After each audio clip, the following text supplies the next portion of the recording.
Gimel Aleph. Gimel Aleph. Regarding one who inserts his hands into a house afflicted with saras, his hands are tummy to the first degree. These are the words of Rabbi Akiva. But they can come and say, his hands are tummy to the degree of sheni. Anyone who renders clothes tummy during the time of his contact with a source of tuma renders hand tummy because causing them to become tummy to the first degree. These are the words of Rabbi Akiva. But they come and say he causes them to become tummy to the degree of sheni. They said to Rabbi Akiva, where do we find anywhere that hands are first degree of tuma? He said to them, how is it possible for them to be first degree of tuma unless the entire body becomes tame beside these cases? Food and articles that become tummy, that became tummy from liquids, render hands tummy, causing them to become a sheni, a tummy to the degree of sheni. These are the words of Rabbi Yeshua. But the come and say that which became tummy through contact with an avatuma renders hands tummy. But that which became tummy through contact with derived tuma does not render hands tummy. Rabbi Shimon Gamaliel said, there was an incident concerning a woman who came before my father, and she said to him, my hands entered into the airspace of an earthenware vessel. He said to her, my daughter, what was the source of tuma? I did not hear what he said, so she said to him, but the sages say the matter is clear. That which came tummy through an avatuma renders hands tummy, and that which comes tummy through a derived tuma does not render hands tummy. Excuse me. Anything that disqualifies truma renders hands tummy, causing them to become tummy to the degree of sheni. One hand can render its pair tummy. These are the words of Rabbi Yeshua. But they come and say a sheni does not create another sheni. He said to them, but there are not kisev kodesh tummy to the degree of sheni, and yet they render hands tummy. They said to him, we cannot deduce words of the Torah from words of the scribes, no words from the scribes from the words of the Torah, no words of the scribes from words of the scribes. The straps of tefillin that are together with the tefillin render tummy hands that touch them. Reverend Shimon says straps of tefillin do not render tummy hands that touch them. Okay. Okay. Gilion Sefer. So there's on a scroll. You don't just have the part where the words are written. You also have to have a white space on Uh-huh. the side. Particularly, you need a little bit of extra space if you're going on the part where you're going to put the eights. If it's going to be attached to a column. Right. Okay. So so this is a lot of this hinges on how the thing is wrapped. So typically what will happen is I don't know if you've seen sometimes you have a scroll like Megillas Esther that will have an Eitz Chaim on it. Now Uh-huh. where is the wooden piece? Is it at the beginning or the end? I know. I never noticed. I never. Okay, so it's at the end. So when you open it up, the first thing that you see is Vayhi b'mei Achashverosh. And then you roll it out and out and out until eventually you get to the end, which is on that side. Now, there are also sometimes where where if they put the entire Tanakh onto one clip, that's Torah, Nevi'im, Keturah, all in one place. Now, if you did it that way and you put them all onto one eight time at the end, then it turns out that once it's rolled up, the words of the Chumash are protecting the inner words of the Nevi'im and Kesuvim. And they said that's not so good. So they Mhm. reversed it and put the Eitz Chaim at the beginning, so that you'd have to roll it out kind of backwards, and that way the Nevi'im and Kesuvim would be protecting Torah. Anyway, that's just a little bit of background information over here, so you can understand what we're talking about when we talk about the white space and the amud. Okay.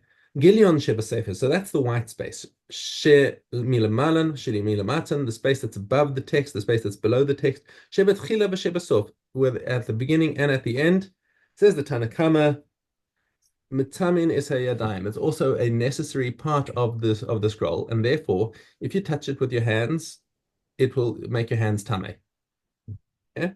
Rabbi Yehuda Omer, Sheba sof eino mitame ad sheyaseh lo amud, says that the space at the end where you're going to put the Eitz Chaim for Uh, something like Megillas Esther, um, that space at the end is not actually necessary. You could if you put an excessive amount over there, unless you actually make an amud. So once it's got an amud and that extra space is wrapped around the amud, now that's a necessary part. And then if you even touch the stuff, the part of the cloth that's on the amud, your hands would become tame. But before that, the excessive space is not considered necessary and therefore is not matame yadayim. The hands cannot make, well, what happens if you touch the cloth, which you're not supposed to do? The, the Well, cloth is then your hands become tame. Then your hands become shniyim. right, but nothing happens to the cloth in No, terms the of cloth is fine. the cloth stuff. Okay. The cloth is fine. It's not So is that's then the reason then for not touching the cloth because your hands will become tame? Is that yeah. what it is? Uh, no, it's I think that's when you're talking about the Sefer Torah specifically, it's because of the respect for the Sefer Torah. But for example, people who have Right. a Megillas Esther and they're busy reading the Megillas Esther on the bimah, they're Rolling touching it. it with their Right. hands the whole time. Right. It's Okay. specifically about the Torah that you don't touch it with your bare hands. I figured it was out of respect that you don't. Right. Okay. Yeah. Okay. Um, Mishna Hey, Sefer Shenimchak v'Shenishtayer bo shmonim v'chamesh osiyas. So, how much of a sefer is actually required to be Matame Yadayim? So, if this whole sefer, if you had like a sefer, let's say a sefer Ovadia, a nice short one, just one pair, and all that's left of it got wiped out, and all that's left is 85 characters. Why 85 characters? Because that's the smallest parsha in the Torah, Vayihi bin Soah Ha'aron, which is considered Vayihi bin Soah Ha'aron. That little insert in Parshas Beha'alosecha is considered almost like a separate sefer. Um, bounded by the upside down nuns. Right. Right. Right. So that's got 85 characters, and that in itself that forms the baseline of what's your minimum shear of a sefer. Mitzame Esa Yadayim. So anything up that, but if it's less, then it's no longer okay. Megillah shekasov ba shmoni v'chamesh osios. So if you've got a scroll that's got 85 characters, kaparshas vahi bin soharon, mitzame Esa Yadayim. Okay, so even if you just started writing it, and now it's got 85 characters. That's the point from which it's Matami Yadayim. Kol Kisvei HaKodesh Matami Nisa Yadayim. All the scrolls cause tumah to the hands. Shir HaShirim v'Koheles Matami Nisa Yadayim. Now, do you remember we had this argument in another Mishnah? Where was this other Mishnah that we had this discussion about which scrolls are Matami Yadayim? Just trying to remember where it came from. Okay, I'm not going to waste time trying to think about it right now. But at any rate, says the Tana Kama, Shir Hashirim v'Koheles Metzamin Hayadayim. Even Shir Hashirim and Koheles are included in this. In other words, they are considered canonized, and therefore they are they're Metzamin Yadayim. Rabbi Yehuda Omer Shir Hashirim Metzamin Hayadayim v'Koheles Machlokes. He says no. With Koheles, it's just the Chochmah of Shlomo, and there's an argument about it. Is it just the Chochmah of Shlomo, or is it actually something that's written Beruach HaKodesh? Okay. Rabbi Yossi Omer Koheles Eina Matzame Es HaYodayim. He comes up and says straight out that Koheles is not part of it. Shir HaShirim Machlokes, but there's a Machlokes about Shir HaShirim. So he's the most reductionist of the Tanaim over here.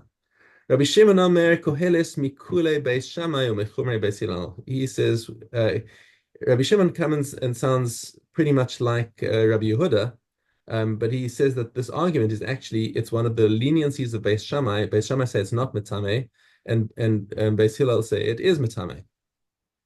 Omer Rabbi Shimon ben Azai. מקובל אני מפי 72 זקן ביום שהושיבו Rabbi Elazar ben Azariah by yeshiva. So after they overthrew Rabbi Gamliel and installed Rabbi Elazar ben Azariah as the Nasi, they paskened this as one of the halachas on that day. There were a whole bunch of halachas that they paskened on that day, and we're going to see that coming up soon. Shir Hashirim v'Koheles metzamin is hayadayim. They canonized Shir Hashirim and Koheles and said, from now on, this is the halacha. They are part of Tanakh. Amar Rabbi Akiva, Chas v'shalom lo nichlak adam Yisrael al shir hashirim shelo yitzame es hayadayim. Nobody ever suggested that Shir Hashirim should not be Matzama Yadayim. She'ein kol ha'olam kulo kedai kiyom she'nitan bo Shir Hashirim in Israel. He says Shir Hashirim is like the greatest thing that was ever given to Israel. She'kol ha'kesuvim kodesh. The Shir Hashirim kodesh kodashim. Everything is kodesh, but Shir Hashirim is just like the best. It is the highest of kedusha. If there was any machlokes, lo nechlaku ila al koheles. The only machlokes could have been on Koheles. Amar Rabbi Yochanan ben Yeshua ben Chamiv shel Rabbi Akiva. Kedivrei ben Azai. He says just like he agrees with Ben Azai. Kach nech laku v'kach gamar. He says that was the machlokes, and then nonetheless they voted and fixed in place the fact that we have the Tanakh the way it is today, and both Koheles and Shir Hashirim are in place. Okay. So segueing from that previous statement of the day that that Rabbi Elazar ben Azariah took over the Nasias, we see in a whole bunch of other halachas that were paskened on that day. So Bo Bayom, when we see Bo Bayom in the Mishnah, that's talking about that's the day that they installed Rabbi Elazar ben Azariah. Nimnu v'gamru al arei vas haraglayim, a foot bath. Okay, this is so the little foot bath is obviously a kli that's just there for especially made for washing your feet. Okay, shehi mishnei lugin v'ad tisha kavin, that's between the size of 2 lug and 9 kav. Shenistaka, now it's cracked. So once it's been cracked, is it something that can be that it no longer can be used as a foot bath? But can it now be used as a footstool that you could put weight on, and therefore she tmea midras? Okay, and that's what they paskin, that yes, this foot bath that has been cracked now actually goes up a level in tumah, because instead of just being a something where you wash your feet off, which is not tamei midras, it's just got regular tumas mace. But once it's cracked and can no longer be used as a foot bath, people will invert it and use it as a stool or something to stand on. Okay, so Rabbi Akiva said it remains a foot bath, it stays a foot bath, even if it's cracked. It's not susceptible to tumas midras. They voted and overruled Rabbi Akiva's opinion and said this is the halacha from now on. It is matame midras. Okay, and regarding a vegetable of truma with a beaten egg placed on top of it, and Tevel Yom touched the egg, he has rendered pasul only the stalk opposite him. Rabbi Yossi says he renders pasul the entire upper layer. However, if the egg was like a helmet, there is no connection. Regarding a streak of egg that was baked onto the walls of a pan, and Tevel Yom touched it from the rim and inward, it is connection. It's connection from the rim and outward. It's not a connection. Rabbi Yossi says the streak and all that peels off with it. The same ruling applies to legumes that formed a crust on the edge of a pot. And a dough that became a demua mixture that was leavened with sourdough, or truma that was not rendered pasul by the touch of Tevel Yom, but Rabbi Yossi and Rabbi Shimon rule it pasul. Regarding a dough that was rendered susceptible to truma by a beverage and was kneaded with fruit juice, and a Tevel Yom touched it, if Elazar ben Yehuda says, leader of Bartosa, says in the name of Rabbi Shua, the Tevel Yom has rendered pasul the entire dough. Rabbi Akiva says in Rabbi Shua's name, he has rendered pasul only the place that he touched. Okay. Okay. And Makshirin. Base hey. In the case of a city in which both Jews and non-Jews reside, and which contains a public bathhouse which operates on Shabbos, if a majority of the population are non-Jews, one may bathe in the bath immediately after Shabbos. But if a majority of the population are Jews, one must wait an amount of time sufficient to heat the hot water. If the population is equally divided, one must wait an amount of time sufficient to heat the hot water. Rabbi Yehuda says, in the case of a small pool, if an important official is living in the city, one may bathe in it immediately after the Sabbath. If one found that in the city vegetables being sold, if a majority of the population are non-Jews, one may buy them immediately. But if a majority of the population are Jews, he must wait an amount of time sufficient so that they could come from a nearby place. If the population is equally divided, he must wait an amount of time sufficient so they could come from a nearby place. If an important official is living in the city, one may buy the vegetables immediately after Shabbos. Okay, and we are on Parma. Hold on. There's also a Zion. I skipped one. Where did we start from? Hold on. Which Mishnah did we start from uh in Machshirin? Hey, we saw Yeah, base hay. design as well. Design as well, Yeah. yeah. If one found in the city an abandoned child, if a majority of the population are non-Jews, the child is considered a non-Jew. If the majority of the population are Jews, the child is considered a Jew. If a population is equally divided, the child is considered a Jew. And Rabbi Yehuda says we rule on this child based on the majority of those who are want to abandon their children. Okay. Ara. Yeah. Okay, Yud Aleph Gimel. Pressed figs of Truma fell into Mekatos, and he took and ate them. If its volume is like that of an egg, whether it is Tomei or Tahor, the water is rendered Tomei, and the person who eats it is liable to death. If its volume is not like an egg, not like not like that of an egg, the water remains Tahor, but the person who eats it is liable to death. If Yossi said it is Tahor, and the water remains Tahor. A person who is Tahor for Mekatos, who immerses his head and a greater part of his body in Mekatos, is rendered Tomei. Whatever requires immersion in water on the biblical word renders Tomei sacrificial foods. Tomei, kulin, and second tithe, and is forbidden with regard to entering the temple. If after immersion he renders Tomei sacrificial food and disqualifies Truma, these are the words of Rameya. But the comments say it disqualifies sacrificial food and Truma, and is permitted with regard to kulin and second tithe. And if he entered the temple, whether before his immersion or after his immersion, he is liable. Okay. One more. Okay. Whatever requires immersion in water under rabbinical law renders Tomei sacrificial food and qualifies Truma, but is permitted with regard to kulin and second tithe. These are the words of Rameya, but the sages forbid in regard to the second tithe. After his immersion, he is permitted with regard to all of them. If he comes in the temple, whether before his immersion or after his immersion, he is exempt. Mhm.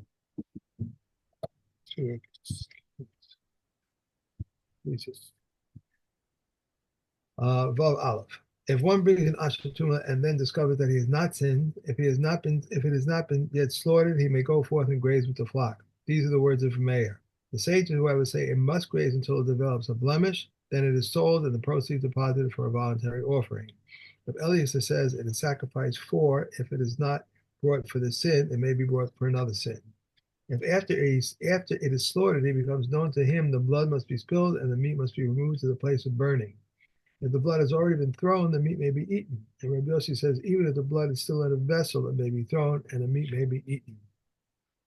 Nashim Vadai is unlike this. If it had not yet been slaughtered, it may go forth and graze with the flock. If it had already been slaughtered, it must be buried.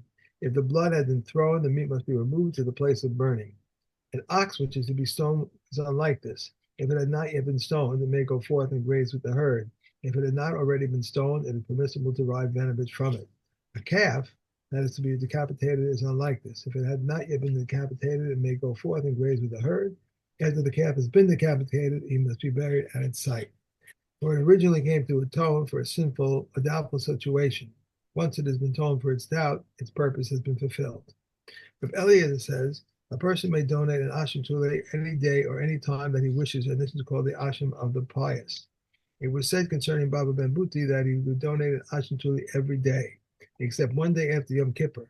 He said, by this temple, where they permitted, I would bring it and they would tell me, wait until you come into doubt. But they come and say, we may not bring an asham tulei except for something which, if intentional, brings a penalty of karas, and if unintentional, is liable to katas. Okay. Let's see. Abakama. We have maybe one and a half days left with that. Okay, comma. If one wounds another, he becomes liable to him for 5 categories: for injury, for pain, for healing, for loss of time, and for disgrace. For injury, how? If he blinded his eye, cut off his hand, broke his leg, we view him as if it were a slave being sold in the market, and appraise him how much he was worth and how much he was worth and how much he is worth. Pain, if he burned him with a spit or with a nail, even with his fingernail, a place where does not make a wound, we appraise how much such a man wishes to take of pain. Healing, if he struck him, he is obligated to heal him. Should blisters arise on him, if as a result of the wound, he is liable. If not, as a result of the wound, he is exempt. If it healed and then relapsed, healed and relapsed, he is liable to heal him, and if it healed completely, he is not liable to heal him. Loss of time. We view him as though he were a watchman of a cucumber field, since he has already given him the value of his hand or the value of his foot. Disgrace. All depends upon the status of the one who was disgraced, and the one who disgraced, and the one who was disgraced. If one disgraces a naked person, disgraces a blind person, disgraces a sleeping person, he is liable. However, if a sleeping person is disgraced, he is exempt. If one fell off a roof and injured and disgraced, he is liable for the injury but exempt for the disgrace, as it is said, and she stretches forth her hand and takes hold of his privy organs. One is not liable for disgrace unless he has intention. This is the stringency of a man over a bull, that a man pays for injury, pain, healing, loss of time, and disgrace, and he pays the value of the young, whereas the owner of a bull pays only for the injury and exempt for the value of the young. Okay. One more. If one strikes his father or his mother, but does not inflict a wound upon them, if one wounds another on Yom Kippur, he is liable for all of them. If one wounds a Jewish bondsman, he is liable for all of them except loss of time when he is his. If one wounds a Gentile slave belonging to others, he is liable for all of them. And Yehuda says slaves have no indemnity for disgrace. Mhm. And Aragon. Okay, good.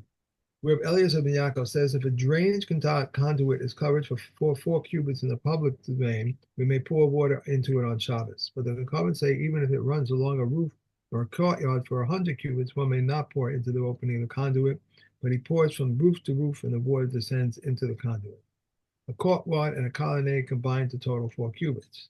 Similarly, two balconies that are opposite one another, if one of them made a pit while others did not make a pit, those who made a pit are permitted to those who did not make a pit are prohibited. And all the roofs of a town are one domain, provided that one roof is not 10 fists higher or lower than the others. These are the words of a mayor. But the comments say each is a domain for itself. Reb Shimon says roofs, courtyards, and carpets are all of one domain, and with respect to utensils which began the Sabbath in them, but not with respect to utensils which began the Sabbath in the house. Okay. Okay. Zehu. Okay, great, terrific. Hey, have a lovely Today, day. enjoy, and I'll see you tomorrow, Mr. Shem. Thank Okay. you.